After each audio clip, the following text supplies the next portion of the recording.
So when I thought about like how did I end up in Lamoni, how did our family have this connection, and so I would say, it goes back a long ways. My mom's side, my grandmother was prodded by her sister-in-law to go to a church rally.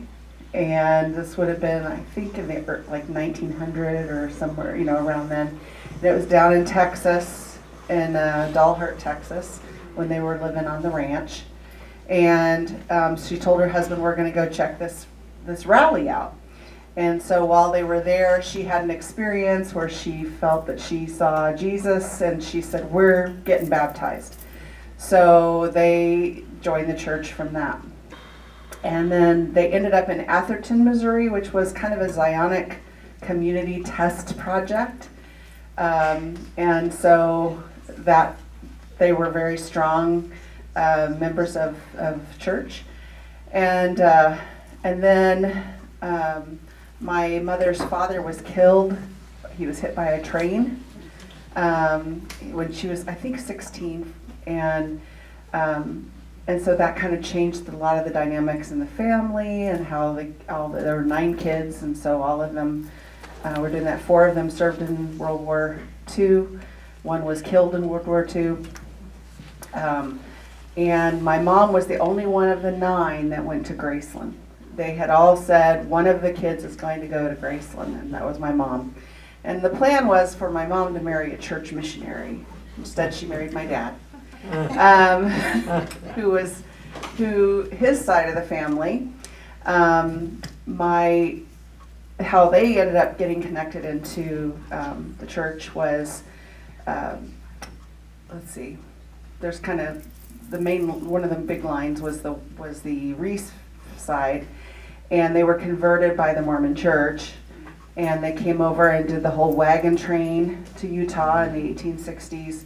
And they got there and they saw the polygamy and all that, and they're like, we didn't sign up for this. And so it was like my 3rd great grandmother that witnessed a woman getting killed in front of her because there was the blood atonement thing going on. And she was a little girl, and so she remembers seeing that happen, and the U.S. militia came in and rescued them and took them to a fort, all the people that they rescued, and then they ended up in Montana. And so my 4th great grandfather kind of built a town called Reese Creek. Paul, are you just wanting the attention? The comedy show in the back. So, and so they were in what was called Gallatin River area of Montana. And then they kind of had an experience. Well, my 3rd great grandmother fell in love with a Missourian, and her father said, "The day that you marry a Missourian is the day you're a widow," and he meant it because of how the Missourians had treated the Mormons. And so her little brother Gomer and her mother helped her elope, and she ran off to Bozeman and got married. And then a year later, they were in Bozeman, but my 3rd great grandfather had a dream, and his dream was that he was in the city and he went around a corner and ran into her father, and he had his hand outstretched to him and was asking for an apology or asking to be forgiven.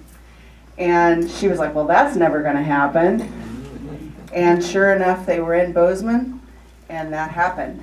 And so he had found the RLDS church at that time, but would not take communion because he believed he needed to ask forgiveness of his daughter and son-in-law before he could do that. So that's kind of what happened. He grew up knowing my great-grandfather, Gomer Wells, who was named after his uncle. And then when he grew up, he also had a kind of his own spiritual experience where he had one leg longer than the other, and that was healed. And so that was something that was a big deal for the family. And then when he grew up, at the back then what it was called, I don't think it was called a World Conference, but it was a general conference. He was nominated to go to Australia as a missionary.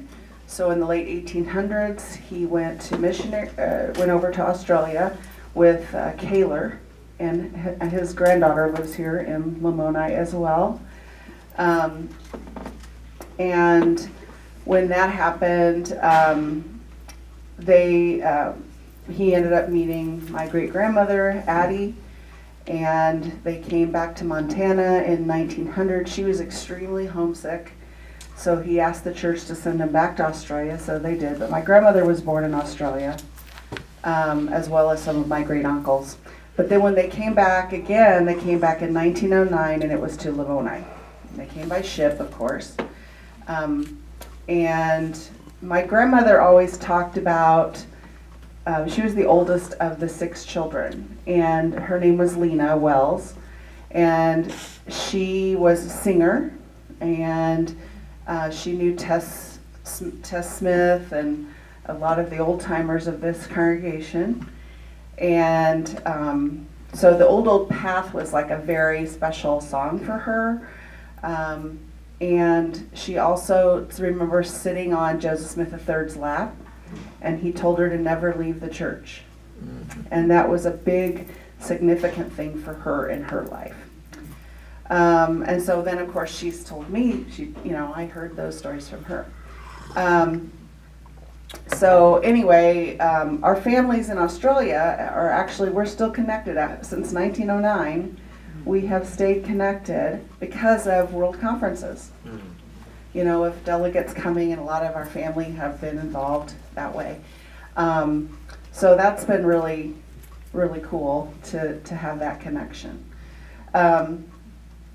So my mother, when she was a little girl, so my dad's grandfather, which was Gomer, and my dad's middle name is Gomer. He's very proud of that.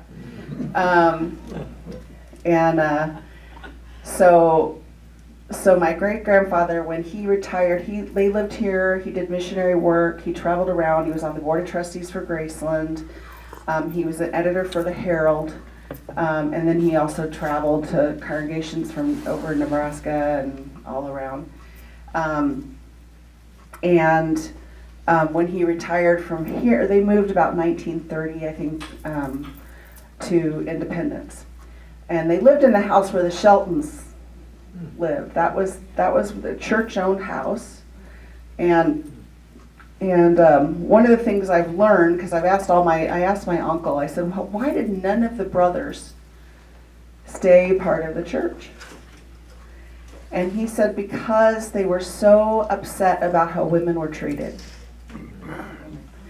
Especially their mother. Because they said, back then, and this was true not just for our church, but for really any church, that the women had to fend for themselves, for their children and stuff when the men were gone. So the men, they got, it was without purse or script was the kind of way they lived, and they would go to these different congregations, and people would feed them well and house them and take care of them. But then the women were left to figure out, how am I going to feed my children? How am I going to clothe my children? How am I going to pay the bills? And so there was a lot of stress on women. And so he told me that they used to send money home to their mom, and their dad would take it and give it to the storehouse and say, we don't need this. And they would say, Mom, buy a new dress, or Mom, do that. And so that was why the other members of the family did not. But Grandma was the oldest, and her father was just like very close to her daddy. So she stayed with the church, and that's the line that I come from, is from being connected to her. And she used to sing. Grandma used to sing on the Arthur Oakman radio. She was one of the soloists for that, and my grandfather was also a singer. They met at Graceland. His family line comes from Harrison County, Iowa, and we still have relatives up there. But anyway, so that's kind of, and their family was more Catholic, and then some of them converted to Community of Christ, or RLDS at the time. So those are kind of the background of our family and how we were connected to the church. So of all of us, there's 6 kids in our family. My mom and dad actually met on a blind date. Dempsey, I don't know if any of you have heard of the Dempsey name, but I can't think of his first name. But anyway, he was my dad's really good friend. And Dad had come back from serving in World War II military, Air Force. And my mom had taken Myra Dean home with her to the farm. And her boyfriend, which was Dempsey, it's going to drive me nuts, I can't think of his name right now, Tom, wanted to go out with her. But she says, well, I can't leave Mona at home. That would be rude. So he says, she's like, can you set her up with somebody? So he said, well, Jim's fun, so they set up on a blind date. And so the second year of my mom's time at Graceland, my dad went. And he did not do well academically but he said he got his MRS degree. And so that's, my parents both went to Graceland. And then of us 6 children, I'm the youngest. Jim, as you guys all know, he's the oldest.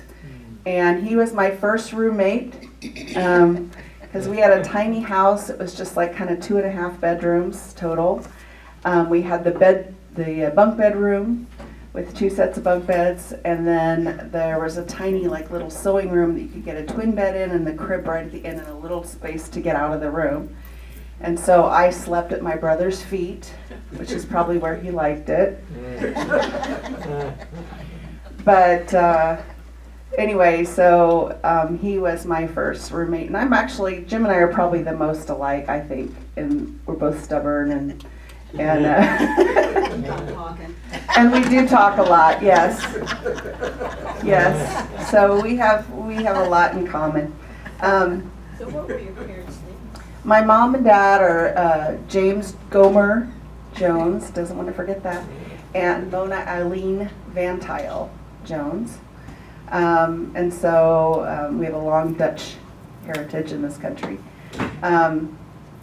Anyway, so out of all 6 of us, I'm the only one that went to Graceland.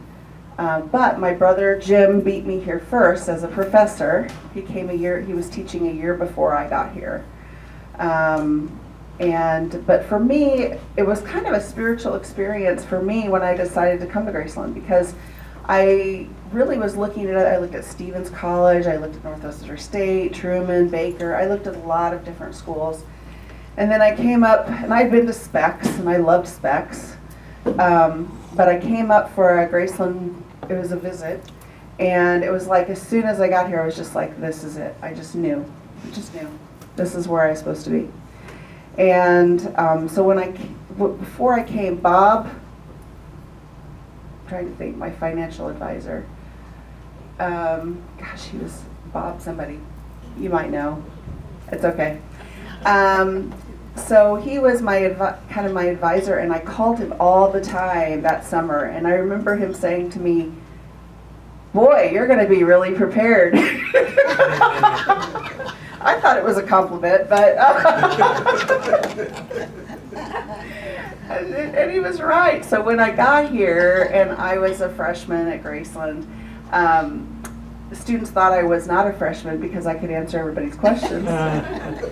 Oh, you just go over here, or oh, you just do this. So, and then I actually took on leadership at Graceland right away. I ended up that very first semester, our COSA, that's the Student Campus Organization of Student Activities, representative had quit, and so I took that on my first semester, and it was totally me. So I ended up doing that and becoming a house president, and that's really when I got to know Marion and got in trouble from her. So we'll leave that. Yeah, we don't need to tell that We'll leave that. So anyway, that's how I ended up here in Lamoni, and I tried to leave. I worked here. I went to Taiwan, and I worked in Taiwan for 2 years as a church World Service Corps. they hadn't really created the World Service Corps yet. And they were a little nervous because we had a lot of things going on with restorationists also in Taiwan, and the influence, and there was kind of this battle going on over there between who has control of the church. And so they wanted to make sure that they had control of me. So that's kind of when the World Service Corps, it was already kind of in the works, but I think that they quickly did something so that I was part of that on a contract. And then while I was a student, let me back up a little bit. While I was a student, though, when we talk about kind of what's led me to Lamoni and to Graceland in the church, was during the summers. One summer, I was the Herald House rep all summer at Blue Water Campground in Michigan. And that's where I really got to meet the Howards, Dick Howard, and Charmaine and Tony Shavala Smith, and lots of really good people in our church. And that definitely had influence on me.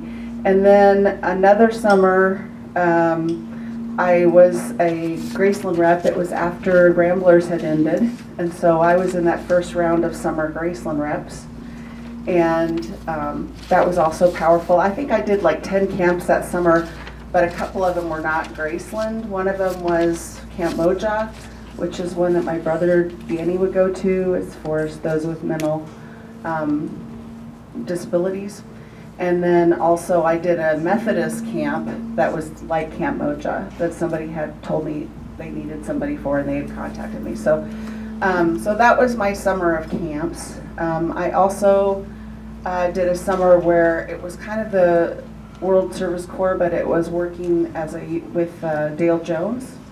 And I worked as kind of in the youth sector, because that's what I thought I wanted to do. I thought I wanted to be a youth minister, and that's why I majored in education, because everybody I knew that was youth ministers were in education. So anyway, and so then I went to Taiwan, and I had a really bad experience that led me to Taiwan. I had an experience where, so you don't have to ask me any questions, Marian, I'll just talk around. No problem. So I had one kind of also a big experience that did make a difference in my faith and path and all that was after I graduated from Graceland. And you know, I had kind of gotten a big head about my teaching and all that, and I had gotten the teaching award, and I served on the committee to help approve other students that could be in the ed program and things like that. So I was feeling, like I can have the pick of where I want to teach, And that winter term before I graduated, actually, we went to down to Los Fresnos, and they wanted to hire me on the spot. And they said, I already had enough credits that I could have graduated, but they were like, we want you now. Can you just quit school and come down and teach? And I, of course, didn't want to do that. I wanted to stay and graduate with my friends and do all that. So, and I also had in my head that I wanted to go back to my hometown of Lee Summit, Missouri, and give back. That mindset. So when that happened, I applied, and I was like, I can't remember how many applications they had. I know it was like 1,000 or more applications for this one position. And I got interviewed, and I got offered the job. So I'm thinking, all right, I wanted 6th grade, because I love 6th graders. And so I got hired. Well, it ended up being hell on earth. Not because of the kids, but because of the administration. And I was not prepared for the politics that go along with jobs, And that's why I always, when I'm talking to students, I'm like, you have to realize there's politics everywhere and to prepare yourself for that. But, and that people don't always have your best interest at heart. And what had happened was the principals were told they had to hire additional teachers in our district because the classes were overloaded. And the principals were mad because that meant they weren't going to get their pay raises. So you can see what happened. So the principals, and they were hiring people in October. So school had already started. And so intentionally, these principals were hiring young, naive, new people for these positions, and they had a plot, which this I all found out later, to make life miserable for these people, to try to drive them out. And they succeeded. Not just with me, but I found out later with others. I had the school union, the teachers union that came to the school because another teacher called them and wanted me to fight, and they wanted me to sue the principals, and I was so broken by that point that I was just like, I can't do it. So, so in my mind, I thought I was the worst teacher ever. The principals, what they did was they loaded the classes with they were like, well, we're going to help you. We're not going to give you anyone that's been in special ed, that's in special ed. But what they did was they loaded everybody's classes with students that had files this thick for borderline behavior problems and things like that. So that was what I had in my classroom, except I really did love those kids. And there's a whole lot more to that whole story of what happened, but I ended up resigning, and then this was a kind of a spiritual part of it for me. And that's where I think I shared with you guys before, when I went through that, I was really getting suicidal in my thinking, because I was up till 3 o'clock in the morning trying to prepare, because I had no textbooks for spelling, no textbooks for history. I had to create my own curriculum. All the kids had come from different curriculums, and so I had to do grading based on part of that and whatever I had partly done. And and their behavior, of course, was fun. But when it came time after I left, I was like, I would drive home. It was winter, so I'd be driving home and I'd be thinking, if I just hit the ice just right. Oh my gosh. And my mother pulled whiskey out of my dad's hidden stash in the garage and was giving me shots of whiskey because she didn't know what to do, and she thought, well, maybe this would help me relax and not be as stressed out. So now you guys know my dad, he didn't, of course he didn't drink. It was all medicinal. So anyway, so I found a lot of things out after the fact of what was really going on. And so, of course, that kind of helped validate and help me heal to realize it wasn't me necessarily. But I still lacked confidence in teaching and feeling that I could do that again. So anyway, I got a job as a night auditor at a Best Western near my parents' house. And the owner was this woman from Taiwan, and everybody was scared of her. They called her the Dragon Lady. And she was very, directive, and I really liked her. And anyway, so I had started working there, and one Sunday I skipped church, and I went with couple of friends just to do something fun. I can't remember what it was. But all day I kept thinking, what is in the church bulletin? I need to see the church bulletin. And I'm like, why do I care what's in the church bulletin? And so I get home and I said, Mom, do you have the church? And she hands it to me. And in the announcements, she has circled opportunity to serve in Taiwan. And that was about going over and teaching English at our churches. We had a church school, and also helping with the church group there. So I was like, So I called the phone number that afternoon, and Paul Lin, who was our first student that had come to Graceland in the 80s from Taiwan, came in 81, I think. Anyway, so I talked to him, and he goes, well, can you leave tomorrow? And that panic that I had from my first job hit me, because I thought, what if I get over there and I'm horrible as a teacher, and I go through this same emotional havoc that I've just been through, and I'm so far away, right? So I just kind of prayed about it, and all of a sudden this calm came over me. and I got my passport and I left. So I did that for 2 years. I really didn't have a lot of culture shock. I had a police officer try to trap me, to deport me one point. We had somebody break into our apartment at night. We had a dead person out in front of our area where we lived. I mean, it was kind of a rough area where we lived in the city.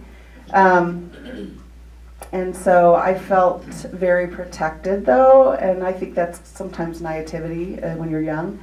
But one of the things that did happen to me while I lived there was I was walking one day on the sidewalk, and it's a busy area. There's a median, there's little trucks parked, those little tiny trucks on the side of the road. And I'm walking, and there's a video store around the corner, and I was heading there. And all of a sudden, this man passes me, and he's looking at me, and I can still remember what his motorcycle looked like. It was really kind of like the paint was coming off of it, and it was red, kind of faded. And he had a shaved head like mine right now, actually. And he just kept staring at me. And my first instinct whenever that happens is, oh, do I know him? But then I realized he wasn't looking at me with a friendly look. And all of a sudden it was like I knew everything that he was going to do. And I was like, oh, he's going to stop up there. And he did. And then I'm like, he's going to come towards me.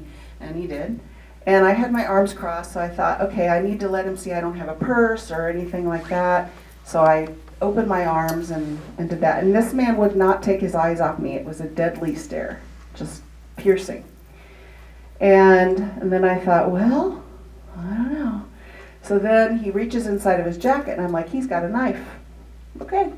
So I was like, all right, God, I guess I'm going to see you in a minute. and that was really what I was at a peace about it. And then all of a sudden, these children I hadn't heard them, I hadn't seen them, but they were between the two of the trucks over here. And all of a sudden they were surrounding me. Like they were oblivious of me, but it was like they were giggling and they were pushing each other and they were completely surrounding me. And this man saw the children, so then he took his hand out of his jacket, but then he pushed his way through the children and he just hit me. And so I was like, okay, that was interesting. And so I thought, well, I'm not going to go in the video store because women work there and I wanted them to be safe. So I went across the street where there was a 7-Eleven and men worked there. So I went in there and I just kind of watched, and finally he got on his motorcycle and he left. But I just feel like I was very protected. So I came back and I didn't know what I was going to do. And it was World Conference. And I had been ordained while I was in Taiwan to the office of priest. And I came back to Lee Summer Congregation, who was one of the last congregations that was really struggling with women in the priesthood, including my father. And so my parents had an experience when I told them that I was getting ordained. And they said, we know. And I said, what? And they said, well, a man in our congregation came up to us and said, there's 2 women in our congregation that are going to have priesthood calls, and your daughter's one of them.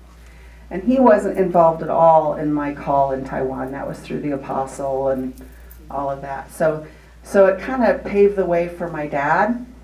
And then, so when I came back, the very first Sunday I was back, one of my Sunday school teachers from preschool asked if I would cover her class. So I was like, sure. So I was going through this numbness experience. And so I went in to do this, and then all of a sudden later I find out there was an argument that was happening between 2 people I had known. One was my Zion's League leader that I'd grown up with. The other was a man I had babysat his children. And the man that I had babysat children for was arguing with the other man because he would not bring his children into, my Zion's League leader would not bring his children into the preschool class that I was teaching because I was a priest. And so I was just kind of like, whatever. And but there were things like that were happening. And then I got a phone call from our pastor and said, we're having a priesthood meeting on Sunday. I want you to know that you are welcome. And I'm like, all right.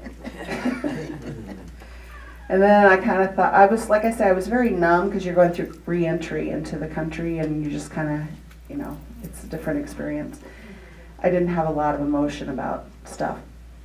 So I thought, well, my mom was like, well, he's letting you know, maybe you should go. And I'm like, okay, I have to get up early.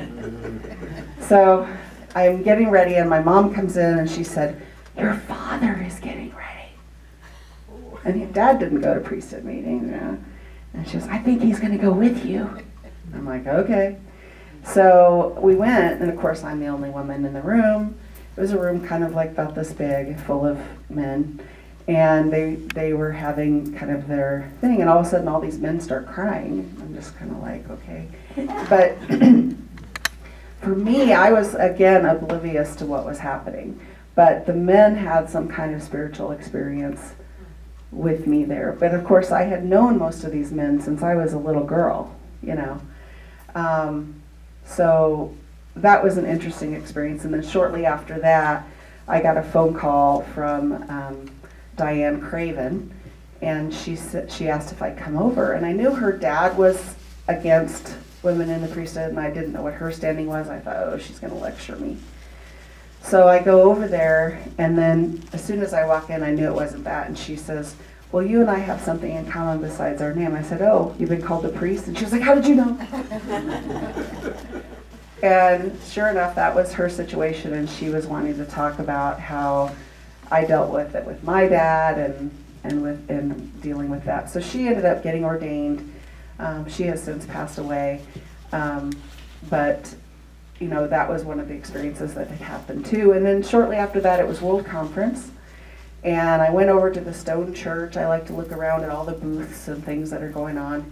And I go into the upper level of the Stone Church, and there's the Graceland booth. Marion Kilpack was there. And they had an ad about needing a hall director, our head resident back then. And so I said, Marion, do you think I'm qualified for this? And Marion's like, yeah, you should apply. So I applied, and I remember going through, and the only resentment I have about that is everybody else I know that gets interviewed gets a meal. And they never took me out to lunch or anything. Sorry. So I still do that. You still owe me. No, I think you paid it back many times over. So anyway, so that's really how I ended up back at Graceland. And then I thought, I'll just be here a couple years. And Marion, do you remember we went to that guy that was a magician or something? Oh yeah, I do. We were at a conference, and there was this magician, psychic, whatever guy, and he put tape over his eyes. He did all this stuff, and we had written down questions, and one of my question was, how long am I going to be at Graceland?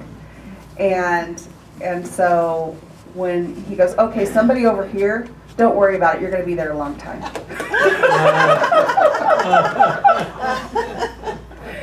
That was with Marion and Tom and I, so that was funny. So anyway, I've had lots of experiences with Marion. So we ended up, after 7 years of being hall director, I decided that I wanted to go out to Washington, D.C. and see about things out there. And I ended up helping. We did like a pre-baptismal thing with a bunch of kids while I was there, and we did it as a retreat because so many of the kids out there have to drive in an hour to go to church, and so you wouldn't consistently get them if you did it once a week. So I was like, what if we did it as a weekend retreat? And so we had the boys lined up to stay in somebody's home overnight, and we had the girls lined up to stay in somebody else's home overnight, and we involved a lot of the priesthood in helping with our activity and doing that. So it was really fun.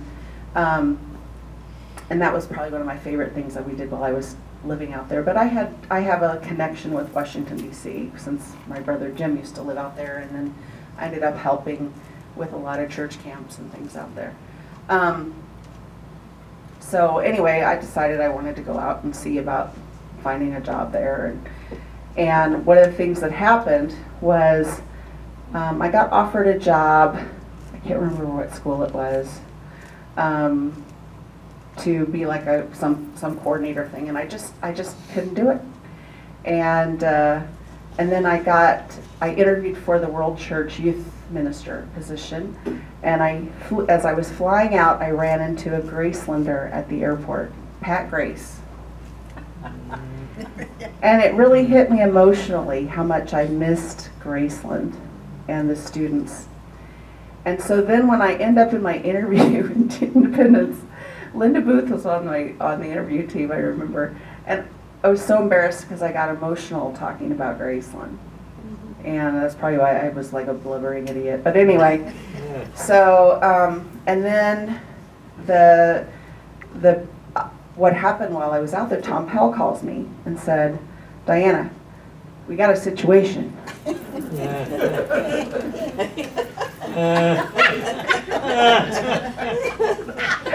could do that in front of Tom. I'm the only one that could impersonate him and get away with it. But they needed somebody temporarily to come and help with the international students. And I had connected with international students when I was head resident hall director. And so he had also already made a connection with somebody at Coe College that did the same work and arranged for me to go and visit with them to get some training, really fast training in a couple of days. So I went, and then one of the things that happened was I became really good friends. Her name was Deanna Job, and I'm Diana Jones. So we would go to conferences, and she and I ended up becoming very good friends. We still are. But it was really funny because somebody said, "Oh, Diana, you won something over at that table," and I go over and it was Deanna Job. So, but she would call. We got to the point where she would call me for advice. I called her for advice with dealing with immigration issues, and she was amazing. And she's retired now, but. Anyway, so I stayed just for that semester thinking, okay, I need to find a job. But Jim and Pat, were going on vacation to Saugatuck, Michigan, and they invited me to go with them, with the kids and their international, yes, Mikey, who was their exchange student. And so we went up and we were in this cabin, and before I left, Tom Pallett said, leave me your number, leave me a contact in case we have any questions or something. I'm like, okay. And so I get a message to call him. This is before cell phones. So I have to go out on a payphone connected to a tree in the woods. And I call Tom, and he starts asking me questions, and I'm answering. So do you want the job? I'm like, what? So I never even applied for the job, and that's how I ended up back at Graceland, and that was in 1998. So I started working as a hall director in 1990. I left in May of 97, and I came back February 98, and then continued from there.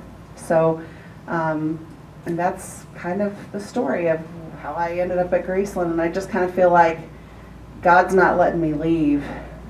No. You may not leave.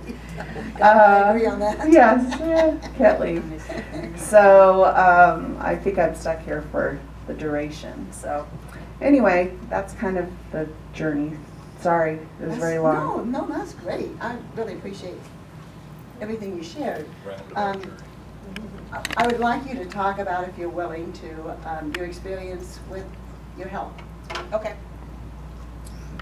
Okay, so I have cancer, and I really believe stress was the switch that turned a lot of that on. It was during I was first diagnosed when, just shortly after, they had done a lot of cuts, and I had lost my support staff, and I didn't know if I was going to have a job. My dad was diagnosed with terminal cancer, and so what ended up happening was they asked me to go half-time as international and to be a hall director in Walker Hall at the same time, half-time, which is impossible. It's 24/7. No. So, and frankly, international is like that too. I get texts from students all the time. So, anyway, so that summer of 2018 was my dad was on hospice, and then he passed away in September, which was right at the beginning when I started being hall director again. And I was diagnosed with cancer in the spring, and so I had surgery. They thought they got it all the lymph nodes were clear, everything looked good. So no cleanup chemo or anything like that. So yay, it's all gone. So then you go through 5 years, those of you that have gone through this or know, you go through like 5 years of meeting with your oncologist until you get to go, past that. And in year 3, I ended up having it in a spot near my kidney. And that year was, well, just before that, is they had said, we want you to not be hall director. Instead, we want you to also do disability services and international. And I thought I could handle it because they're both kind of legal, but what I wasn't realizing is the jobs are both really, really heavy at the beginning of the school year. So I was working till 1, 2 o'clock in the morning, and just exhausted. And then all of a sudden, I'm telling my boss, I'm like, you have to get somebody else to do this. This is just not working. And they would be like, well, I'm working with the president, And then I got diagnosed with that cancer that came back. So I went in and I said, okay, now if this doesn't motivate you, I was diagnosed with cancer. He goes, So anyway, they did get somebody else to do at halftime. And then, so I was going through all of that. And then with the next part of that was I ended up having chemo for that. I do have a lot of neuropathy in my feet, my hands from those drugs still. And that was in summer of 22 to December of 22. And then I was told, Pat and I went over, the doctor said, I want you to go, because now it's metabolically inactive, the spot's still there, but I want you to go to Mayo or University of Iowa Research and see if they can remove it. So Pat went with me, and the doctors basically said there's nothing we can do. You can't have radiation, you can't have more chemo because it damaged your liver, you can't do no chemo, no radiation, no surgery because you could bleed to death because your liver isn't good. So Pat and I left for lunch, and Pat's like, well, there's something to be said for knowing. Always the opposite. So I can tell you, I am very grateful for my family and our humor. Anyway, and for the support that I've had with, especially Pat going with me and having her as part of our family to be a comfort and to help understanding different terminologies and things like that. And I have a really awesome oncologist. His name is Dr. Jawa. A lot of people that have been around here have him. He's through the Mission Cancer in Des Moines. He's a very faithful man. He's Islamic, he's Muslim. He just did the pilgrimage with his family to Mecca again this year. And when he came back, his hair was all shaved off, and he walked in the office and we saw each other because it was when mine was shaved off, and we just looked at each other and laughed. So we have the same haircut. So anyway, and then it came back in my lungs. I have spots in my lungs, but then when they did the biopsies, it said there was no evidence of cancer. Instead, they said it was this other kind of bacteria that children usually have. But then they said they still believe that it was cancer because the chemo had made things shrink. So then what happens is where I'm at now is this round of this type of chemo that I had, it didn't really make my hair fall out. It was just breaking so badly that it was better just to shave it off than to eat hair all the time because it would, and clog up my sinks. But my doctor had said that you can choose right now because your spots and everything are still there. You're still considered stage 4 cancer. And he told me a long time ago, he says, there's no cure. Our goal is to extend your life. And I said, well, I got my plot. I got my will done. I'm ready, whatever. He goes, well, I don't think we're quite there yet. I have had a picnic on my grave, just so you know. You're a Jones. I know. Well, you got to enjoy the property you own, I want to enjoy it from this side before the other side. So,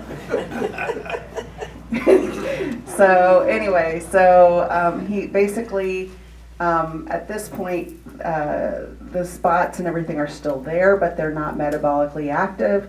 So he said, if you want to, you have 3 choices. You can stay on chemo for life, you can take a break, or you can go half dosages. And I said, I want a break. And so for right now, I ended my last chemo was the middle of May. And so I'm getting a break, and then I see the doctor again in September, and they'll do scans and everything right before that to see how things are going. My liver doctor said all my counts, my liver looks like I never had chemo. So it's looking really good. Because that was the other thing too, when the doctor in Iowa City said, you can't have any more chemo because it damaged your liver further. And then when I went back that was in January, and then when I went to the doctor in 22 summer for my liver, they said, well, your liver's gone back to what it was before your chemo. So that opened it for me to be able to have chemo again. So yeah, I've been very fortunate. The other thing about the whole process too is I've met some really awesome people and other people that are going through it. And I'm glad I have humor about it.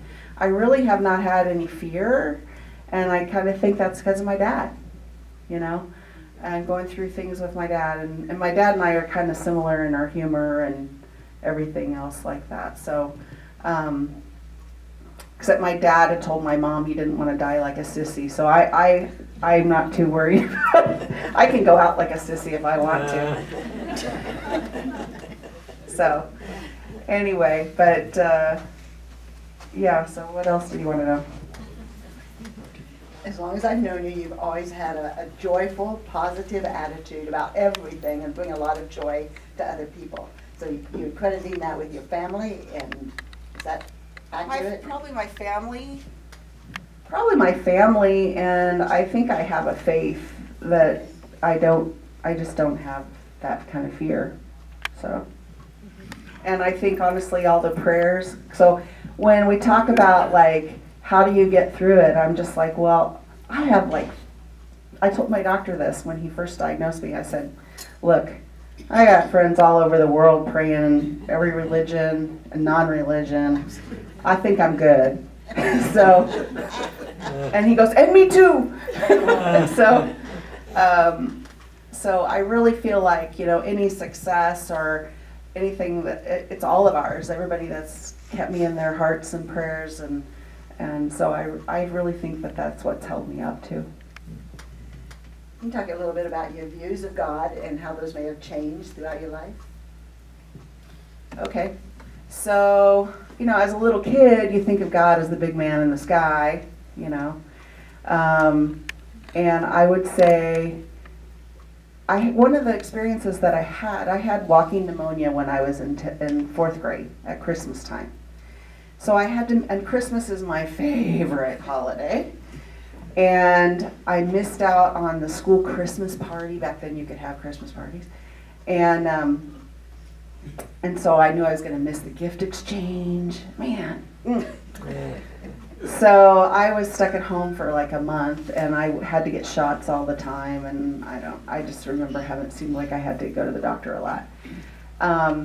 And I had a temperature the whole time, and seems like I remember my temperature at 104 at some point. But I remember it was like Christmas Eve. I had a dream, and Jesus came and woke me up. And I was laying in my bed, and the wall disappeared.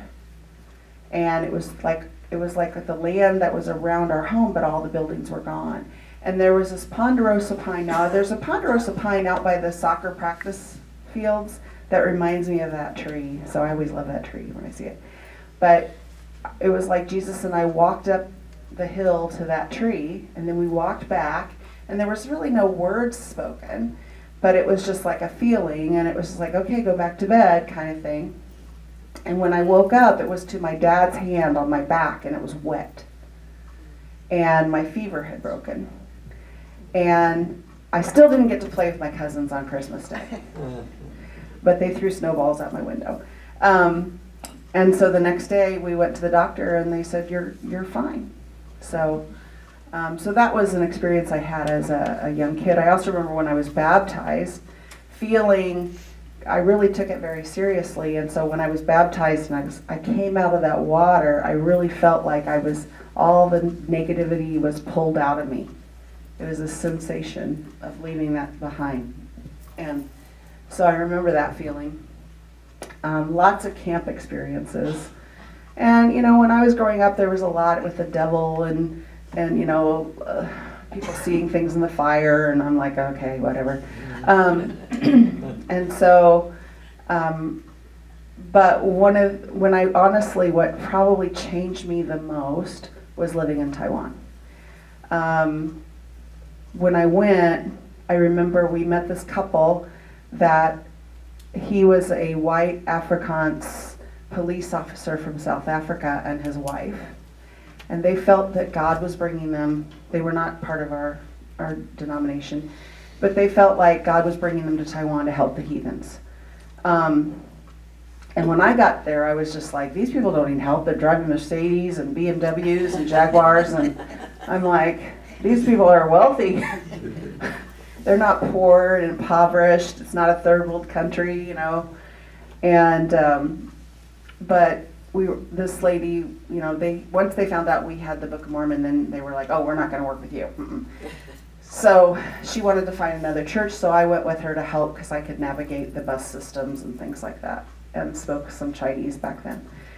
So, but while we were walking, there was a woman burning money for her ancestors. Now, you buy paper money in a store. It's not real money, but you buy it, you burn it, it goes to heaven to help your ancestors. You could buy a car, and it may cost as much as a real car, but it's made of like cardboard and paper, and you burn it and send it to heaven. You can buy a house, you can do all these things. So anyway, but she was burning just the money, and we walked by, and she said, oh, these heathens. And I was just like, at that point, I knew that I had shifted in how I viewed people and other faith traditions, and I was like, well, it's really no different than when we go on Memorial Day and put flowers at people's graves, or, have photos of the people that we loved that have passed away and things like that. So it really isn't that different. It's just their way of honoring. And I also was like, well, these people are more Christian in how they treat their family than we are. Often we abandon our elderly, and they take their elderly into their home.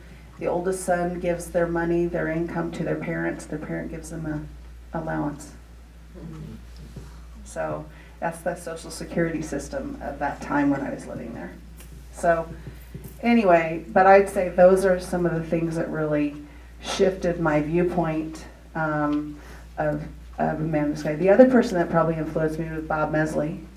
Not that I necessarily believe in the same way as he does. And also, hey, I took your class on why do bad things happen to good people, pastoral counseling class, and that made a difference in my life too, and how I view sad things that happen, like, okay, so I have cancer, whatever, but it's not God's fault. Same thing with the shootings. God didn't save Trump and then let the other person die, So I don't see it that way. I see it as our humanness and that we have our agency, and I see God more as a spiritual connection between all of us. Kind of, I remember the movie that John Travolta was in, and I can't think of the name of it right now, but he's telling the story to these children, and he says, see all those trees? They're the aspen trees. And he says they're all connected, they're one tree.